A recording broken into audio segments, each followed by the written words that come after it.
Ok, vamos entonces con esta sesión sobre la relación que existe entre la concentración y la presión. Eso es lo que vamos a ver ahora.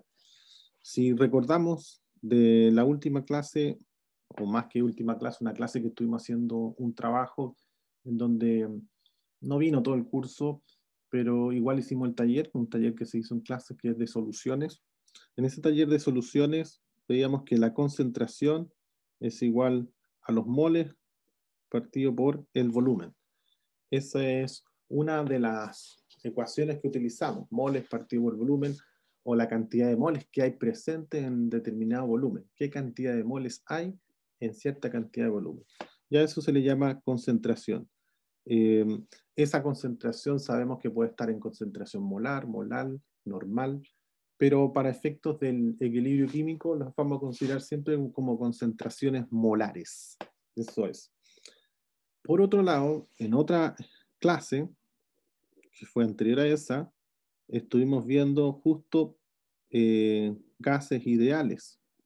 Y en los gases ideales anotamos una ecuación que es PV igual nRT, ¿vale? Esa en donde la presión, el P es la presión, V corresponde al volumen, N corresponde a los moles, R la constante de los gases ideales y T la temperatura. Y finalmente, eh, a partir de estas dos ecuaciones, podemos, por ejemplo, despejar de la ecuación 2 y anotarla como concentración. O sea, no sé si logran ver lo que vamos a hacer ahora. La idea es tomar esta ecuación que está acá e introducirla en la ecuación que está ahí. Eso es lo que queremos hacer, ¿vale? O sea, expresar la concentración en términos de la ecuación 2. Eso es lo que vamos a hacer ahí. Eso es lo que vamos a hacer. Entonces, si se dan cuenta, ahí están los moles, aquí está el volumen. Entonces, si yo divido o paso dividiendo el volumen, o sea, lo paso dividiendo por acá, por ahí, voy a poder obtener inmediatamente la concentración que está en la ecuación 1. Entonces, lo que voy a hacer es reemplazar la ecuación 2 en ecuación 1. Eso vamos a hacer. Entonces, de esa manera me va a quedar que n partido por v, que es la misma que está allá arriba, si me van siguiendo, es igual a P, que vendría siendo la presión, dividido por el RT, dividido por el RT. Lo que hice fue, esta misma, la saqué de acá, de esta expresión que está acá, ¿sí? Ahí este vendría siendo los moles, lo divido por el volumen, lo que me queda al frente es la P dividido por esta expresión que es RT. Ahí me queda esa expresión. N partido por V es igual a P partido por RT.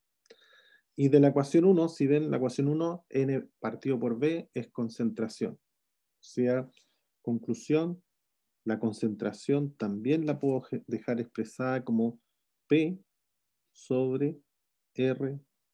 Entonces podríamos poner expresión número 3. Entonces, con esa concentración, ahora que está expresada en forma de presión, yo puedo determinar cuál es la relación que existe, por ejemplo, entre lo que es K sub P, K sub C. Nosotros anteriormente, en la clase anterior, logramos aprender cómo poner la expresión de K sub C en función de concentraciones y K sub P en función de presiones. Pero ahora la idea es poder relacionar la constante K sub C con la constante K sub P. Ese es el objetivo de lo que estamos haciendo con estas ecuaciones para poder llegar a esa relación. Si recortamos, vamos a ver si podemos avanzar acá. Sí, creo que sí. Lo voy a borrar entonces. Si recordamos la clase anterior, aquí tenemos varias constantes de equilibrio. En la parte superior, por ejemplo, aparece el agua, la segunda, una reacción de tipo con equilibrio heterogéneo, luego viene otra homogénea porque es la del dióxido de azufre, y esa podríamos tomar. Entonces, si se recuerdan de la clase anterior, ahora sí, K sub C va a ser igual a, los que hicieron la tarea podrían ayudar ahora, ¿cuál sería la constante de equilibrio en términos de K sub C del sistema de trióxido de azufre, que en este caso sería la ecuación que tenemos aquí? Este vendría siendo el enfoque. Ahí tenemos que concentrarnos. ¿Cómo calcularíamos la concentración, perdón, la constante equilibrio K sub C, mirando esa reacción química? Sería, si alguien se... Menos. constante equilibrio, no estamos calculando velocidad. Sería 2, Ah, ya. 2SO2 La concentración. partido por, La concentración, Concentración al cuadrado exacto, eso sí, la claro, concentración al cuadrado, dividido, partido claro, por la dividido concentración al cuadrado correcto, de CO2 la concentración al cuadrado de CO2 y la concentración por oxígeno. del oxígeno. de oxígeno, claro. Correcto, exacto. Esto fue lo que aprendimos en la clase anterior y era lo que era de tarea para hoy y entiendo que la gran mayoría lo hizo bien. Bueno, esa, Very easy. esa expresión que logramos calcular ahí, o dejamos expresado, es lo que hicimos en función de concentraciones. El punto es que también lo podemos dejar expresado en términos de presión. Y sería exactamente lo mismo. La presión parcial del SO3, del dióxido de azufre elevado al cuadrado, dividido por la presión parcial del dióxido de azufre, también elevado al cuadrado, está multiplicado por la presión parcial del oxígeno. Y ahí tendríamos K sub C y K sub P. Hasta el momento nada nuevo porque eso lo vimos en la clase anterior. La idea ahora es que podamos relacionar estas dos constantes. Entonces, lo que podemos hacer acá es utilizar la expresión que obtuvimos anteriormente, que era que la concentración es igual a P partido por RT. Esa era la ecuación 3 que habíamos deducido en la parte anterior. Entonces, esa expresión que está allá arriba, la ecuación 3, que es P partido por RT, es la que podríamos dejar expresado K sub C. Entonces, eso vamos a hacer. K sub C va a estar dado por, no voy a tener que hacerlo justo esa parte, me incomodo aquí. Voy a borrar esa parte de acá. Voy a hacerlo acá mejor.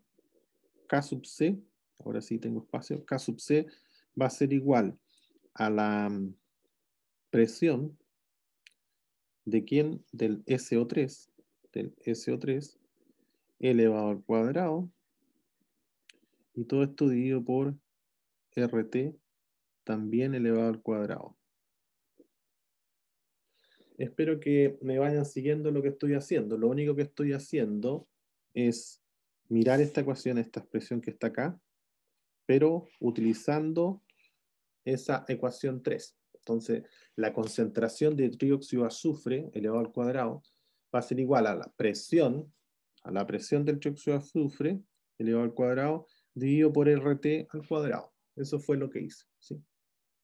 Ahora el de abajo, entonces, el de abajo va a ser igual, va a ser concentración, ya no es concentración, sino que es presión, entonces va a ser, voy a darle un color distinto, presión de dióxido de azufre, SO2, elevado al cuadrado, dividido por RT, también todo eso elevado al cuadrado. Ahí ya tengo esta que está acá abajo. Ya llevo 2. Y me faltaría la tercera, que sería la concentración de oxígeno. Y la concentración de oxígeno, lo vamos a notar exactamente igual. Sería la presión del oxígeno, presión parcial, por supuesto, del oxígeno, partido por RT. ¿Por qué no elevo al cuadrado ni nada de eso? Porque tengo que mirar esto que está acá. en esta expresión del Kc, fíjense que la concentración de oxígeno está elevado imaginariamente aquí a un 1. La concentración de dióxido de azufre sí está elevado al cuadrado, igual que la del trióxido. Y eso fue lo que hice en esa expresión. Aquí es fácil darse cuenta, en esta ecuación que nosotros pusimos aquí al lado derecho, que lo que estoy marcando ahora con color verde corresponde a esto, a la presión, a esa presión y a esa presión. Eso es K sub P. No sé si lo logran ver, y corresponde a este. Exactamente igual. Eso que está con verde, eso es K sub P. ¿Sí? Entonces, lo que voy a hacer yo es decir entonces que K sub C va a ser igual a K sub P. Ahí me echa al bolsillo todos los verdes, ¿vale?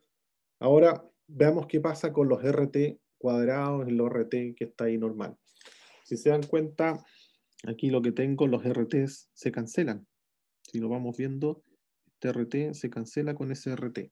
RT cuadrado con RT cuadrado se cancelan. El único que me queda disponible es el RT que está acá abajo. Ese RT. Pero aquí imaginariamente hay un 1. 1 partido por RT.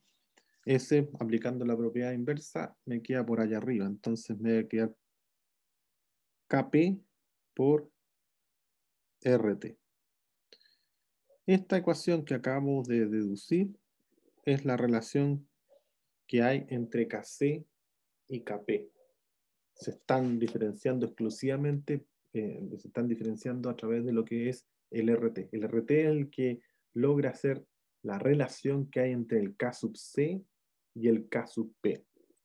Ahora, en los libros en general, uno la encuentra de una manera distinta y que está dado por, déjenme ver si puedo mover esto de acá, pensé que aquí algo pasó, lo voy a mover para acá, y ahora sí. Entonces nos va a quedar Kc es igual a Kp por RT, esa fue la que logramos deducir, pero en los libros, lo que iba a decir yo, en los libros uno la va a encontrar al revés, la va a encontrar como Kp es igual a Kc, y como el RT pasa dividiendo, va a quedar como RT, en este caso, a la menos 1. RT a la menos 1. Recuerden que es todo RT, no solamente la temperatura a la menos 1, es R por T a la menos 1. Esa ecuación que acabo de poner arriba, la parte superior, es la que nosotros vamos a ocupar. ¿Y qué lección aprendí vamos a tomar de acá? Algo que nos va a servir mucho, que tiene que ver con esto. Kp es igual a Kc por RT,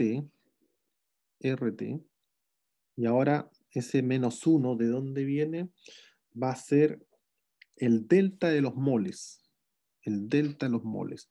¿Y cómo se calcula el delta de los moles? El delta de los moles se calcula siempre con esa expresión, teniendo el K sub P igual a K sub C, va a ser los moles de los productos menos los moles de los reactantes. Entonces, si nos vamos a esta expresión, ¿cuántos moles? Los moles se miran aquí en el coeficiente estequiométrico, ¿eh? Ahí está.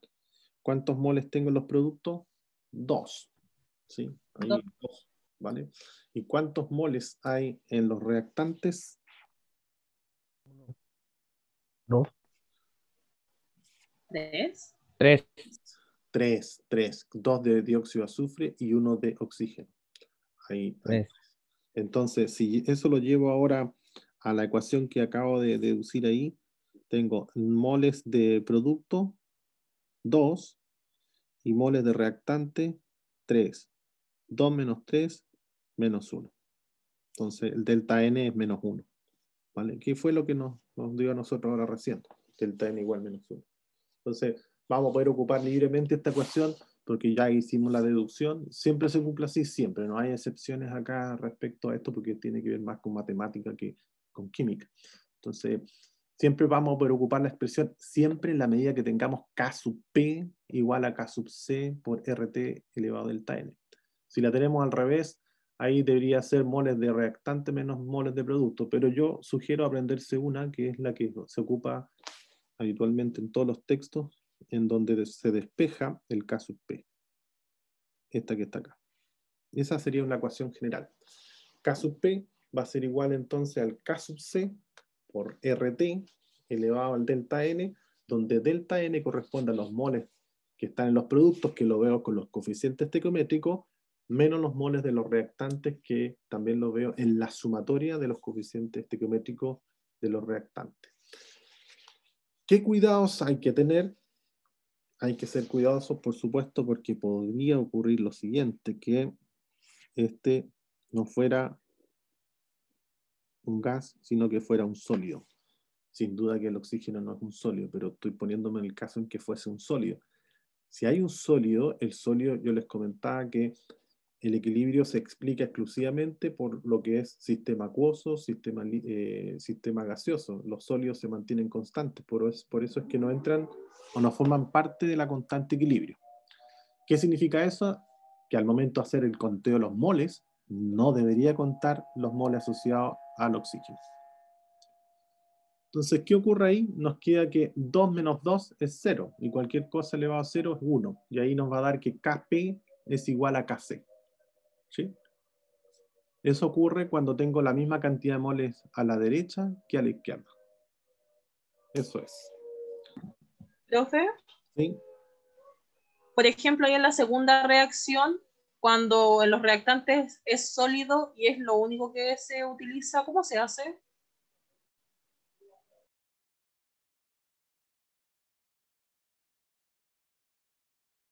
En la segunda reacción, claro, tenemos óxido de calcio, carbonato, y lo único que hay es dióxido de carbono. Ahí tenemos el caso en donde se estaría dando solamente en función de K sub P. El K sub P estaría dado por la presión parcial. Aquí podemos verlo, tomemos presión parcial del dióxido de carbono dividido por 1 y nada más. Y eso sería todo, porque no tiene participación ni de reactante ni del que está acompañando el dióxido de carbono, porque es sólido, como les comentaba anteriormente. Y ahí me queda que el Kp es igual a la concentración, perdón, es igual a la presión parcial del dióxido de carbono. Eso sería todo. O sea, lo anotamos acá mejor. Está quedando bien desordenado esto, pero aquí el Kp sería igual a la presión parcial del CO2. Y nada más, pues, no hay nada más que hacer porque el único que está en fase gaseosa. Es el único que está en fase gaseosa. Y si yo quisiera calcular la concentración del dióxido de carbono, o buscar la relación que hay entre el dióxido de carbono, ahí no hay nada que hacer porque como está solamente como producto, estaría dado de esa manera. No, no habría forma de poder hacer la relación. ¿Ok? Ya, profe, gracias. O sea, esta ecuación que nosotros tenemos en este costado está diseñada, igual fue bueno el alcance porque esta ecuación está diseñada cuando tengo producto reactante. Si solamente tengo producto ya no tiene sentido la ecuación. O sea, ahí se cae. Acá necesitamos una reacción en donde tengamos al menos uno de producto y otro de reactante. De lo contrario se nos cae. No tiene mucho sentido considerarla. ¿Ok? Bueno, eso que acabamos de hacer era para explicar entonces la relación que hay entre K sub C y K sub P, que va a ser muy valiosa para poder determinar, por ejemplo, y ocurre en donde como dato tenemos por información K sub C. Y resulta que nos piden calcular, por ejemplo, presiones. Y no tengo K sub P. No es tema, no hay problema. ¿Por qué? Porque ya tenemos la relación que hay entre K sub P y K sub C. Dijimos que era RT elevado a delta N. Con esa ecuación voy a poder obtener K sub C. Si es que no tengo, voy a obtener K sub P si es que no tengo K sub P. O también puede ser al revés. El dato ya no es K sub C, sino que el dato es K sub P. Y se pide calcular la concentración, no la presión, la concentración al equilibrio. ¿Cómo lo hacemos si no tenemos K sub C? No importa, porque ocupamos esta expresión que está acá. ¿Solamente tenemos K sub P? Sí, la tenemos. Bueno, entonces el RT siempre es dato, la temperatura también, el delta N lo saca de la reacción química, va a poder calcular Kc sin problema para poder determinar las concentraciones.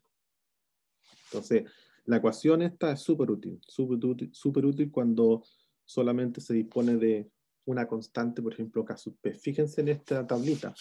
En esta tablita la constante equilibrio y está dada en K sub P, no está dada en K sub C. Ahí lo que tenemos es K sub P. Y si quisiéramos resolver cuál es la constante K sub C, tenemos que hacerlo a través de la ecuación que les acabo de comentar, si es que se requiere, ¿vale? El significado de la constante equilibrio, aquí me interesa que solamente nos concentremos, nos enfoquemos en los números que aquí aparecen, ¿sí? Por ejemplo, el primero, si se dan cuenta, está elevado al 83, que es un número gigantesco. Y en contraste tenemos otro, que es un número muy pequeño, que está elevado a la menos 23, súper pequeño. En lo general, o por lo general, cuando la constante es bastante más grande que 1, o muy grande, como el caso que estamos viendo ahí, se dice que esa reacción está dada para que se produzca en la forma en que la estamos leyendo. ¿Qué significa cómo la estamos leyendo? Así como está dispuesta.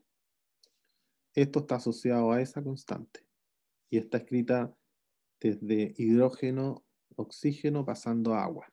Eso es lo que está así, dispuesto. Eso significa que esta reacción de alguna manera es como casi espontánea, o sea, no requiere mucha fuerza, está todo dado para que finalmente se genere el producto, sin mucha fuerza, sin ningún esfuerzo adicional. Muy por el contrario, la situación de abajo, tenemos totalmente lo inverso. Tenemos un valor muy pequeño. Aquí está todo dado para que ese reactante, que es el carbonato calcio, se quede como reactante. No tiene ni una posibilidad de llegar a transformarse en óxido de calcio o dióxido de carbono. ¿Por qué? Porque su constante de equilibrio es muy pequeñita. Es demasiado pequeñita. Ahora, ¿de dónde viene esto? Uno lo puede analizar haciendo simplemente el cálculo de la constante de equilibrio. Veamos, por ejemplo, para el caso del agua. Concentración del agua, siempre se va por los productos. Concentración del agua elevado al cuadrado, dividido por la concentración de hidrógeno elevado al cuadrado, multiplicado por la concentración del oxígeno. Eso es lo que tenemos por el lado del agua. Entonces, aquí lo que uno tiene que pensar es lo siguiente. Si esta K es muy grande, si el K es bastante grande, desde el punto de vista matemático, ¿qué debería estar pasando con estas concentraciones o con estas concentraciones? Para que sea grande la parte de arriba, ¿qué tendría que pasar con los de abajo? Sí, lo podemos ver aquí, por ejemplo, yo tengo un 100, ¿vale? Y abajo tengo 50. ¿Cuánto es 100 partido por 50? 2. 2. Ahora, si tengo un 100 dividido por 80, eso es, bueno, aquí en términos numéricos, claro, ahí tenemos 2, 1,25. 1.25. 100, la última, 100 partido por 90, 1,1 periódico. 1,1. Bueno, con esa serie numérica, lo que estoy tratando de formar es que si arriba tengo un valor que lo mantengo constante y abajo estoy aumentando, fíjense, estoy pasando de 50 a 80 y después a 90, ¿qué empezó a pasar con el cociente? ¿Empezó a aumentar o a disminuir? A disminuir. A disminuir. A disminuir, a disminuir. Entonces, ¿qué va a pasar si yo ahora hago lo contrario? O sea, me doy con una serie en donde parto con 50, pero ahora ya no voy con 50, sino que me voy a 40, luego me voy a 30, a 20, a 10, a 5, etc. ¿Qué va a pasar con el cociente? Va a aumentar. Va a aumentar, es lo contrario, va a aumentar, va a aumentar. Conclusión entonces, si yo empiezo a disminuir las concentraciones de oxígeno, la concentración de hidrógeno, comienza a aumentar la concentración de agua.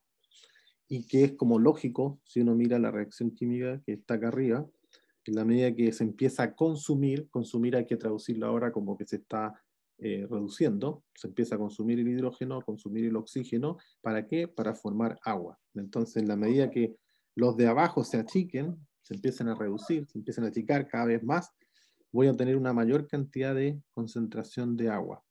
Eso entonces explica este valor tan alto de la constante equilibrio. O sea, el constante equilibrio del cociente, lo que estábamos viendo anteriormente. La serie con la que partimos aquí era demostrar que si yo la parte de abajo, en este caso hidrógeno y oxígeno, lo comienzo a aumentar, si empiezo a aumentar, la parte de arriba se empieza a reducir. Y aquí hicimos el otro análisis. Si yo empiezo a disminuir la parte de abajo, que en este caso corresponde al hidrógeno, oxígeno, y que en otras palabras significa que se empiezan a consumir, eso va a generar un cociente mayor, que se traduce en la producción de agua. Se empieza a producir agua en forma prácticamente espontánea. Eso es clave entenderlo. ¿Por qué? Porque cuando tengo o estoy enfrente de constantes de equilibrio muy altas, significa que la reacción ocurre de esa manera. Eso es que significa que no hay que agregarle ninguna energía adicional para que se produzca, tomando hidrógeno y oxígeno, se va a formar en forma natural el agua. Pero no ocurre lo mismo. Profe, ¿Sí? disculpe la pregunta que había borrado todo, pero ¿de dónde había sacado ese 100 partidos 50? ¿O eran solamente ejemplos? No, fue un ejemplo. Fue un ejemplo que Ah, ya. era para ir demostrando qué pasa con las sucesiones. Si yo parto Ah, con, ya, que cada vez iba disminuyendo. claro, entonces yo empiezo 50, uno partido por 60, uno partido por 70. Este cociente cada vez en la medida que yo lo agrando hacia allá, si puedo hacer esto prácticamente va a tender a cero. Ah, Porque ya. voy aumentando la parte de abajo, se achica.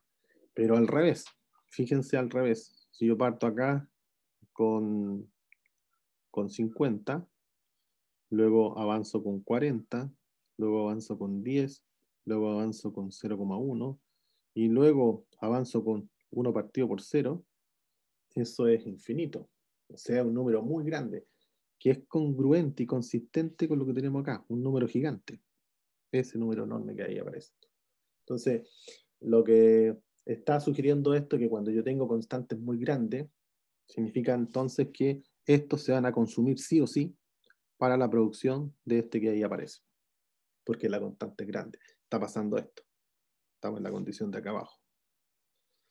Pero por el contrario, cuando tenemos casos en que el valor de la constante es muy bajo como este, ahí lo que ocurre es que esto en forma natural va a propender a quedarse siempre como reactante. Y esto no va a tener nunca la posibilidad de irse hacia la derecha de esta manera como la que aparece.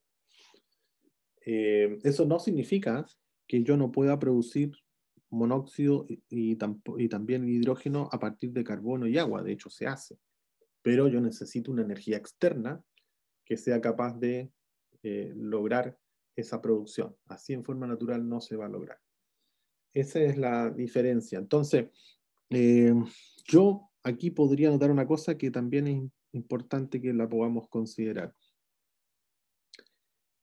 Tengo esta ecuación planteada de esta manera, en donde tengo el agua formándose a partir de hidrógeno y de oxígeno, y eso forma agua. Y el valor de la constante es 1.4 por 10 elevado a 83, a 298 Kelvin.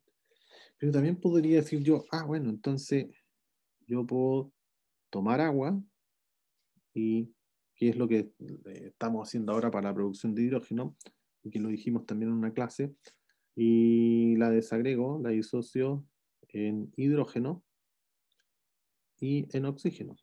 Eso sí que lo puedo hacer. Pero los que hicieron este trabajo y lo hicieron a conciencia, ¿esto se daba en forma natural o se requiere alguna energía para poder disociar el agua en hidrógeno y oxígeno?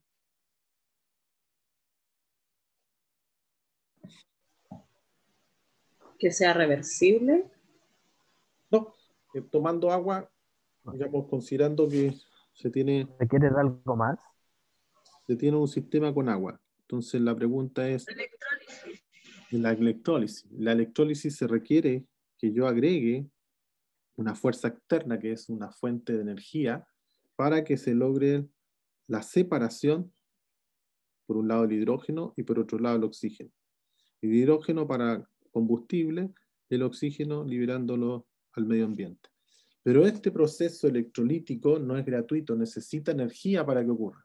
Por eso aquí tenemos un mejor ejemplo en donde esta reacción que yo puse, que acabo de poner el agua pasando de hidrógeno y oxígeno, no es que no se pueda dar, se puede dar, pero necesito una energía adicional para lograr esa disociación.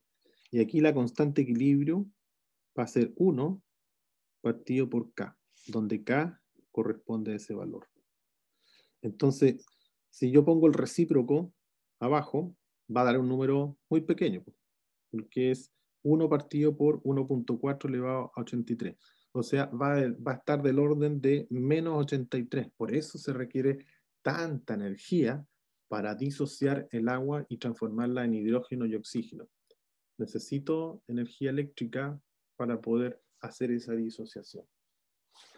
Entonces, súper importante lo que acabamos de señalar. ¿Por qué razón? Porque ahora sabemos que una reacción para un lado se va a dar en forma espontánea y para otro voy a tener que necesariamente requerir de energía para que se pueda desarrollar de esta manera. ¿Vale?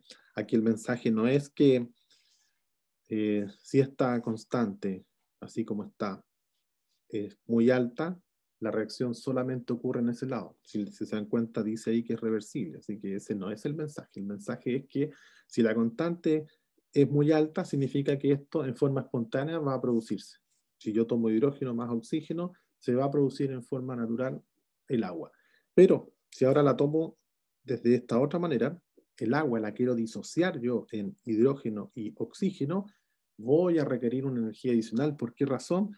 Porque esto, así como está, en forma natural, está condenado el agua a quedarse como reactante. En ningún caso va a disociarse en forma espontánea en hidrógeno y oxígeno. Es cosa cuando usted toma agua, ¿no? Cuando al tomar agua no está tomando hidrógeno por un lado y oxígeno por otro. El agua se mantiene siempre en estado estable como agua. ¿Por qué? Por esta condición. Porque su constante equilibrio, aquí lo estamos viendo, es del orden de 10 elevado a la menos 83. O sea, no hay por dónde que el agua en forma espontánea se transforme en hidrógeno y oxígeno. Para lograrlo, necesito tener una energía como la electrólisis, planta electrolítica, para lograr esta disociación. ¿Sí? ¿Se logró entender? Profe, una consulta. ¿Esto se da en las plantas desalinizadoras? O sea, la que utiliza la ¿eso es lo que usted acaba de decir? Sí, la electrólisis se utiliza generalmente para hacer separaciones de lo que son iones. Y aquí justamente el agua se disocia en una solución acuosa y se disocia en una parte que es lo que es hidrógeno y otra parte que es oxígeno. Entonces se libera por una celda, por un cátodo, por el ánodo, por un lado va el oxígeno y por otro lado va el hidrógeno. Generalmente se hace en lugares en donde se puede acumular el hidrógeno en una especie de gasómetro y el oxígeno generalmente se libera a la atmósfera. Aquí en Chile se ocupa hidrógeno, por ejemplo, para la hidrogenación de margarina, que me recuerdo haberlo comentado, me parece, y el oxígeno se libera a la atmósfera. Watts Alimentos, por ejemplo, para poder hacer margarina, inyecta hidrógeno en aceite refinado y lo transforma en aceite hidrogenado. Y ese aceite hidrogenado es margarina. Ahora, ¿de dónde saca el hidrógeno Watts para poder hacer esa margarina? Lo saca del agua. ¿Y cómo? A través de una planta electrolítica. Entonces, el agua ingresa, se le inyecta harta energía eléctrica, logra disociar, el hidrógeno es el que ocupa en el proceso de hidrogenación del aceite y el oxígeno solamente lo libera al medio ambiente. Eso es el proceso. Bueno, eso es interesante comentarlo porque así uno desde la práctica va entendiendo estos numeritos y que no quedan ahí dando vuelta de que es porque sí, sino que ahí uno le está dando una explicación de por qué el agua se mantiene en forma tan estable como agua y por qué no se disocia en forma natural en hidrógeno y oxígeno. Y ahí lo podemos ver a través de esto, darle una explicación analítica desde el punto de vista de las constantes de equilibrio. ¿Ok? Espero que esa parte al menos haya quedado clara. Avanzamos entonces ahora con lo que sigue. Aquí tenemos un ejemplo en donde podemos observar que tenemos una presión parcial en el equilibrio de cloro. Eso es lo que hay, presión parcial de cloro. Luego viene seguido por temperatura a la que se encuentra la constante K sub C. El valor de K sub C es 1.05, la presión parcial del PCl5 es 0.875 atm y la del PCl3 de 0.463. Entonces aquí determine la presión parcial del cloro. Estos ejercicios se hacen todos igual. Aquí el paso 1, diría yo, siempre va a ser, paso 1, diría yo, P1 estaría dado por la constante. Plantee K sub C o K sub P. Ese vendría siendo el paso 1. El paso 2, una vez que ya tiene planteado K sub C, K sub C o K sub P, va a depender de lo que se tenga, de lo que se esté pidiendo, pero ya alternativamente podría ser K sub C o K sub P. Ya vimos cómo se calcula. Ese vendría siendo el paso 1. El paso 2, aquí lo que corresponde es determinar, como voy a tener K sub C, reemplazar los datos, identificar la incógnita, porque como voy a plantear la expresión de K sub C y voy a incorporar los datos, ahí me va a quedar la incógnita disponible y voy a poder resolver el resultado. Ahora, aquí igual eso sí dice, la presión parcial del PCl3 es tanto, y sí dice la constante K sub C, a la que se encuentra en eso, pero tenemos como dato K sub C. Ah, no, está bien, pero determinen, claro, si se dan cuenta aquí, que aquí voy a tener que hacer un cambio. Aquí, creo que ahí sí. Primero, expresión de K sub C. Ese es paso 1. Expresión de K sub C. Paso 2, como están pidiendo la presión, necesito calcular K sub P. ¿Con qué? Con la ecuación que vimos anteriormente. Esta ecuación que está acá. Con esa ecuación. ¿Vale? Y una vez que tengo K sub P,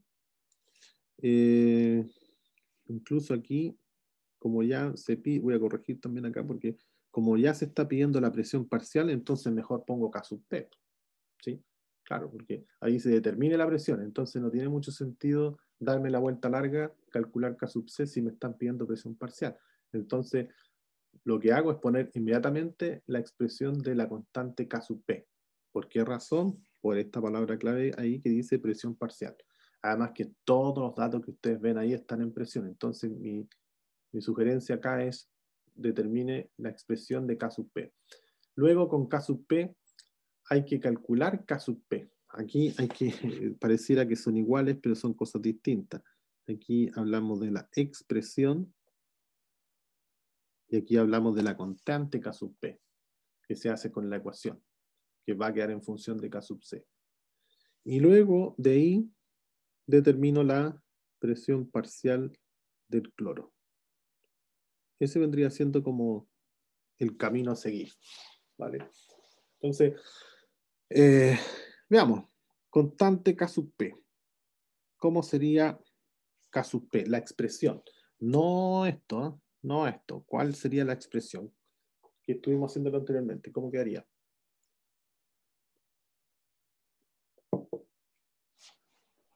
La presión parcial del cloro, del cloro, del cloro 5.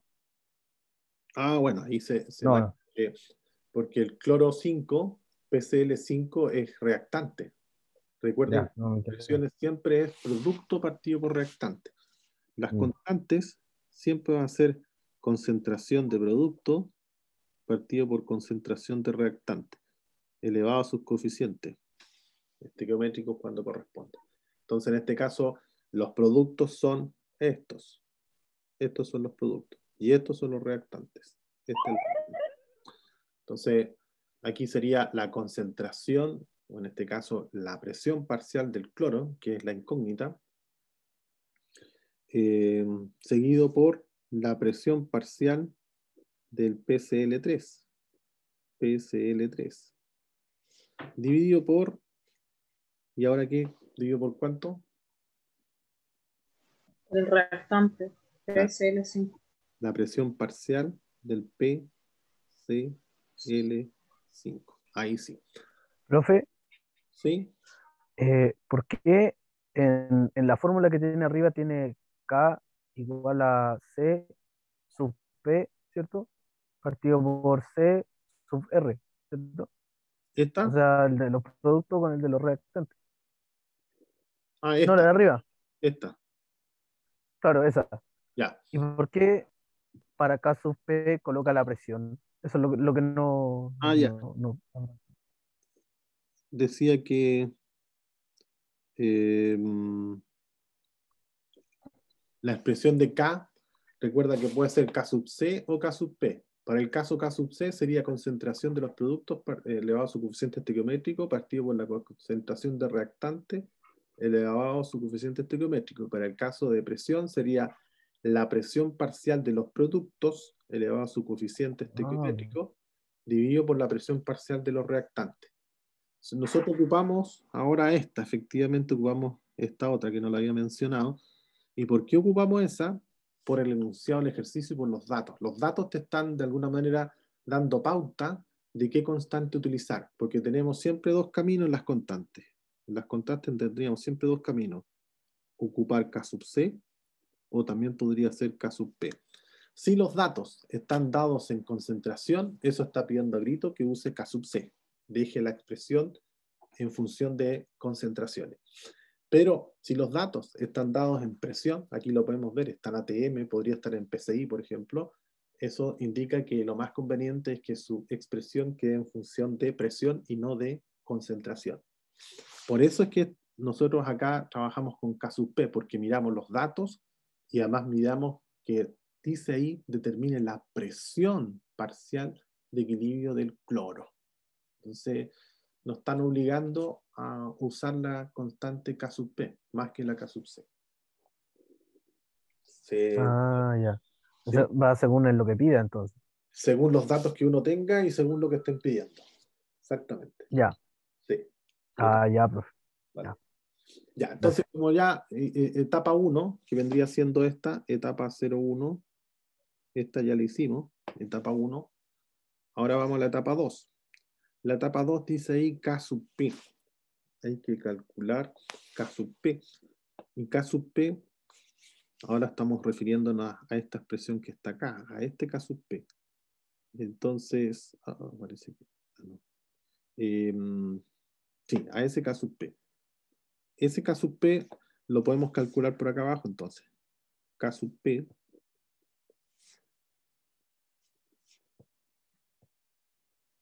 K sub P va a ser igual a K sub C, que vale 1.05. Está dado acá. ¿Sí?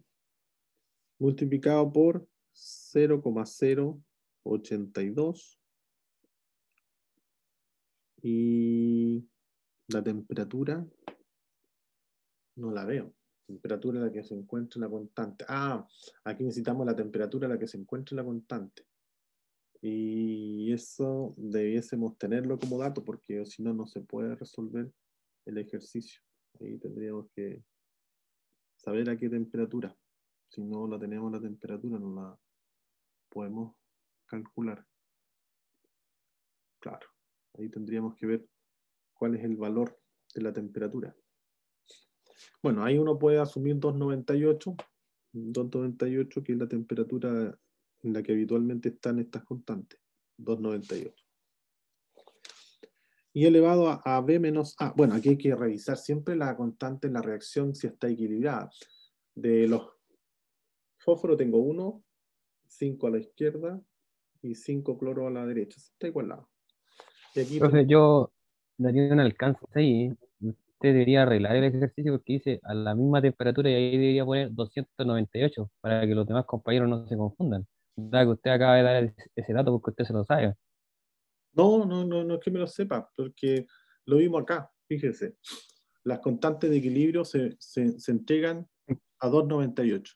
Todas las Es constantes. que igual es que igual es un poco confuso, profe, porque, disculpe, es que igual es un poco confuso porque ahí dice a la misma temperatura de K sub C. Entonces se puede malinterpretar como que diga 1,05, pienso yo. Ah, claro, pero 1.05 es el valor de la constante. La constante Claro, tiene, por eso. claro, la Es que constante. es que como dice que se encuentra la constante de K sub C, o sea, la misma temperatura es el mismo valor de K sub C y dice el valor de K sub C es 1,05. Entonces uno igual se podría confundir. Tiene Ya, razón el Félix.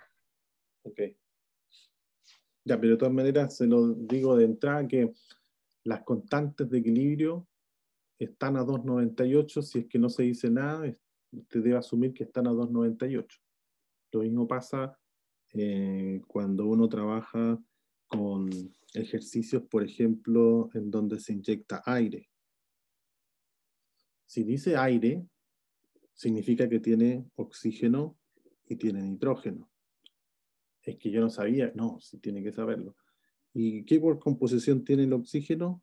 21%. Pero es que eso no dice el enunciado del ejercicio. No, pero es que si no se dice nada, usted debe asumir que son valores referenciales, que en este caso es 21%.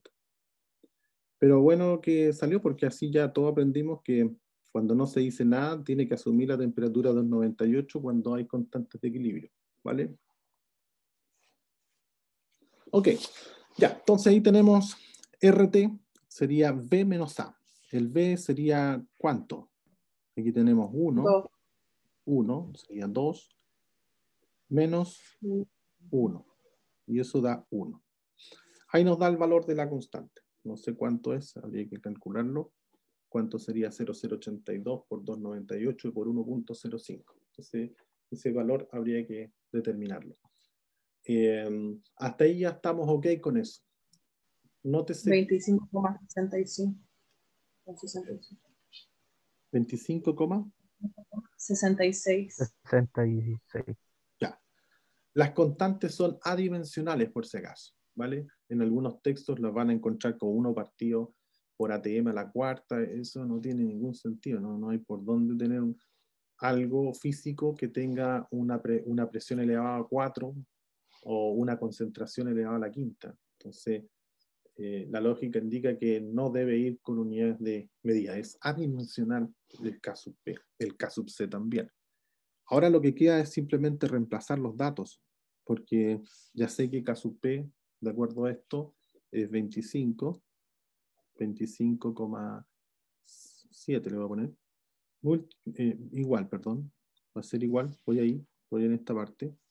Va a ser igual a la presión parcial del cloro y multiplicado por la presión parcial del PCL3, que es 0,875, y dividido por la presión parcial del... me equivoqué, porque es PCL3. Abajo es PCL5. El PCL5 es 0,875. 0,875. Arriba es otro valor. Aquí voy a ver cómo puedo borrar. No puedo borrar acá. Ese es el invertor. Ahí sí. Ahí puedo hacerlo. Ya, en este caso entonces tendría el valor de el PCL3, que es 0,463. 0,463. Ahí está. Ahí lo que tendríamos que hacer es despejar nomás PCL3, que sería multiplicar de 25.7 por 0,875 y dividido por 0,463. Y eso nos estaría dando el valor de el PCL2, que es lo que se pide. Sí, sí. Este es signo igual. 25.7 dijeron. Va a ser igual a eso.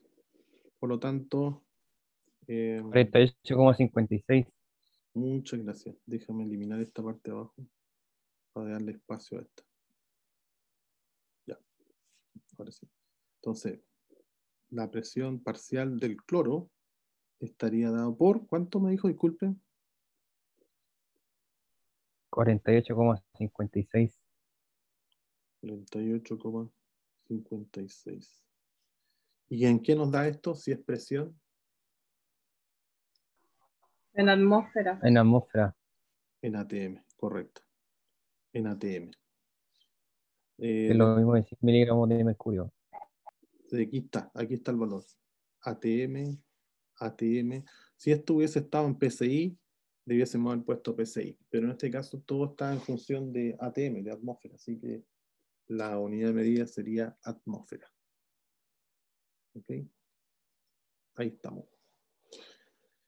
Ya, no sé si hay alguna duda o consulta respecto a este ejercicio que hicimos y que en realidad nos ayudó bastante a aprender varias cosas. Profe, entonces cuando nos esté dada la temperatura tendríamos que asumir que es 298, dependiendo también del elemento, ¿no? De la reacción química. Aquí no hablamos de elementos porque si te das cuenta, Bueno, de la reacción química, claro, aquí, ya. ahí están todas las reacciones. Bueno, aquí un par de reacciones, pero hay bastantes más reacciones. Y cada una de las reacciones vienen con su temperatura, porque la constante de equilibrio varía con la temperatura. Eso es. Bien. No sé si hay alguna duda o consulta ahora sí, para ir cerrando este. Ok. Vamos a dejar acá, vamos a hacer un alto ahora y nos volvemos a reincorporar, porque déjenme ver si viene algo acá. Claro, este otro. Sí, no, dejémoslo acá, porque si no, no vamos a alcanzar a resolverlo. Ok. Nos vemos entonces más ratito. La federación. ¿En cuántos minutos más? Unos 20. Ok.